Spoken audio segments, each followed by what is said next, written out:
This is Mackenzie. Hey, this is Owen. Don't forget to like our show and subscribe. This podcast is brought to you by the Love and Kindness Project Foundation. What is one thing that you could do to think, speak, or act kindly today? Go to loveandkindnessproject.org to learn more. Before we begin this podcast, if you or someone you know is in crisis or needs emotional support, there are tools that can help. So get yourself a pen and paper or open a note-taking app on your phone or computer. Feel free to pause this episode while you get yourself ready. The episode starts at 1 minute and 6 seconds. You can call Talk Suicide Canada at 1-833-456-4566. You can text 45645, which is coming in the fall of 2023. In Canada, you can also call 988, the Kids Help Phone at 1-800-668-6868. The Trans Lifeline in Canada is 1-877-330-6366. And in the United States, 1-877-565-8860, or call 911. You are not alone, and you do not have to be alone. I would like to honor and recognize the traditional and unceded territories of the Katzie, Kwantlen, and Semiahmoo nations on whose territory I live, work, and play.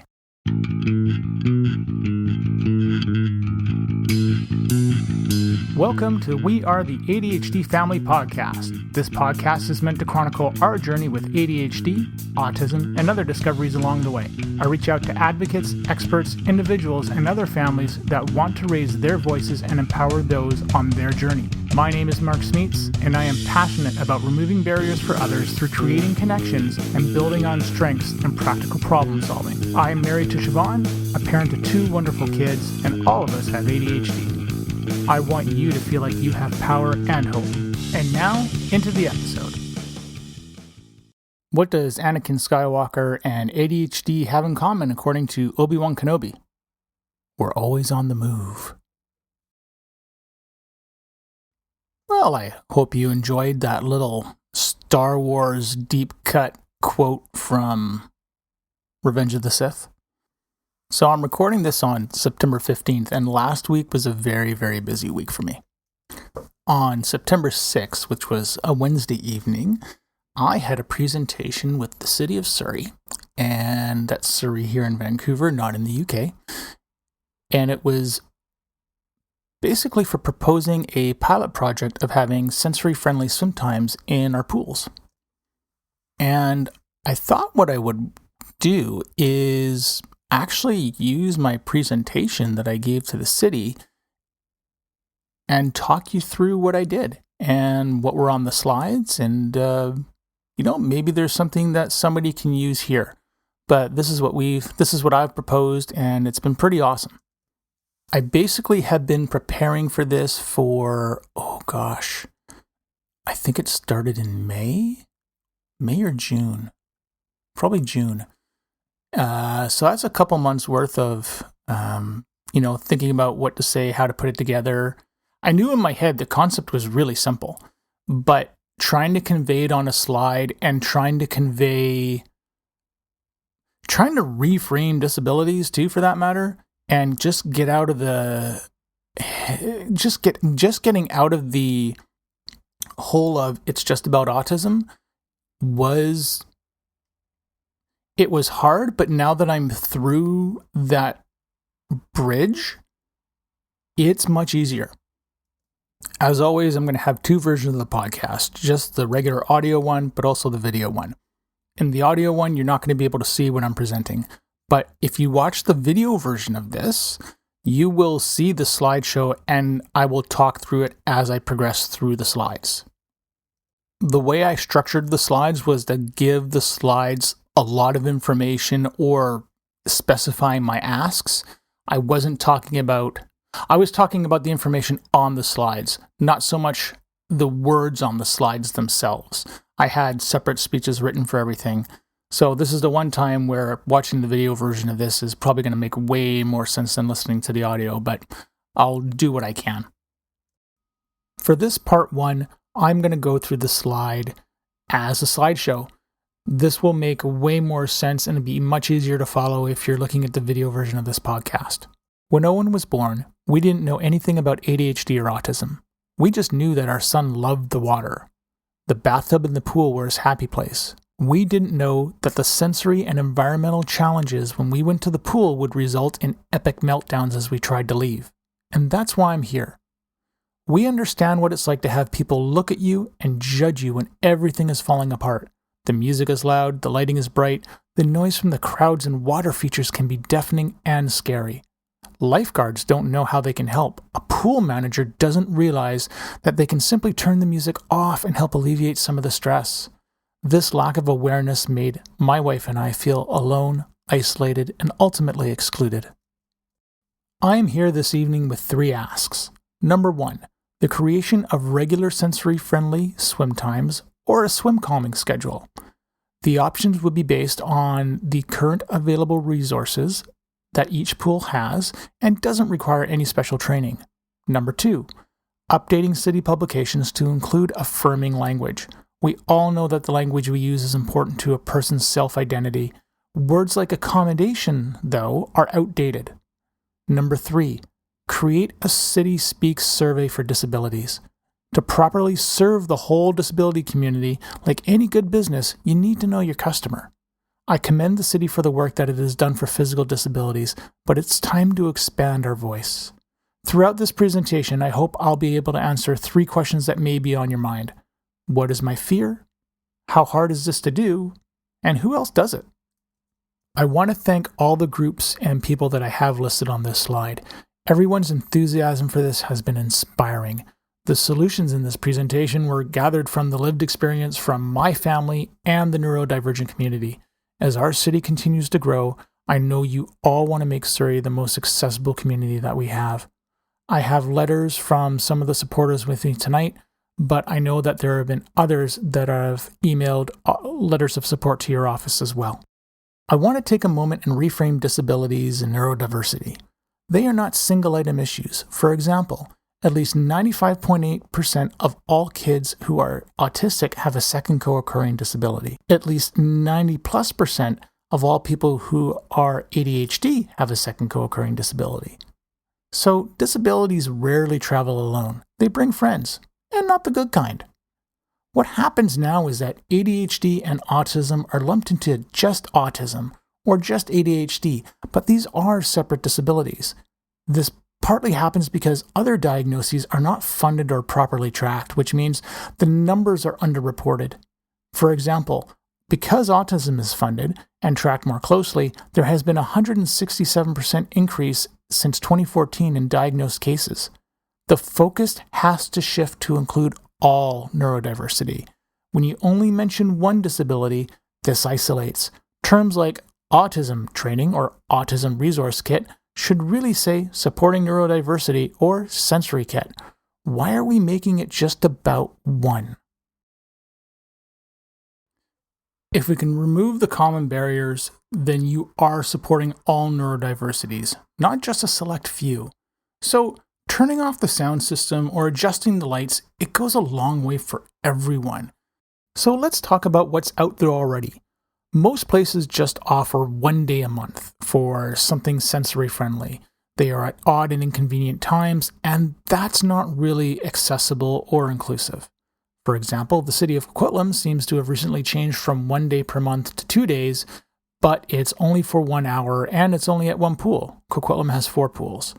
While the timing may be inconvenient, the wording in the description of their guide is fantastic. I love it. Number 2, the Museum of Surrey has the first Sunday of each month closed for 2 hours, and I know it's closed down to the public. I do like the wording on the city's website that they have for the museum as well. But again, this is just 1 day per month. Disabilities are lifelong. This is about more than just a sensory-friendly room. Or, why should families have to travel an extra long distance just to access a pool or a facility that's not in their community? Inclusion isn't about training. It's about awareness and dialogue. You don't need autism training to support all disabilities. When you see a behavior, that is the end result of a series of triggers that have overwhelmed someone. Triggers can be sensory or environmental. Find a way to communicate in a non-threatening manner. Acknowledge the person's emotions. They may be able to tell you what they need. Knowing a simple calming routine that someone can follow is also very helpful. And pro tip, always have something special in your back pocket. For example, an Uno reverse card. This way, you can use the Uno reverse card to undo the bad thing that may have just happened. It'll help bring some levity to the situation. If this doesn't sound complicated, great. It's not. Training didn't teach me any of this. Experience did. Here is a very brief list of some of the barriers at the pool and how they may apply to somebody. Number 1, with crowds. If my wife and I think that a venue will have too many people in it and there's no easy access to a safe or quiet place for us to go, we're not even going to try. Number 2, asking staff to turn off the music elicits fear in a parent. We have to go to an authority figure and somehow justify a request to give our child a break. For us, it's yet another gatekeeper. And approximately 85% of the feedback that I received through my engagement stated that the amount of patrons in the pool is a barrier on its own. The reservation system was excellent and provided a limit to how many people could be in one location. In regards to the sobering stat on this slide, it's actually a stat from the US, but all these triggers contribute to the workload of staff. This means lifeguards and staff are more stressed as they have to perform more rescues that could have been avoided. Here's my plan and proposal. Pilot location would be at the Surrey Sports and Leisure Centre in Fleetwood. The timeline for this would be 6 months, starting in October 2023, going to March 2024. Once this pilot has been completed, we can have a debrief, lessons learned, and then roll this out to other communities and facilities. The goal is to bring this to all pools and facilities across the city. And let's talk about why Fleetwood. Fleetwood makes sense. You can't have some facilities accessible and others not. That goes back to my earlier point of having people travel an extra long distance to access something like this outside of their community. Let's talk about the schedule itself. Out of the 112 hours per week that pools operate, this pilot only takes up 8 to 10 of those hours.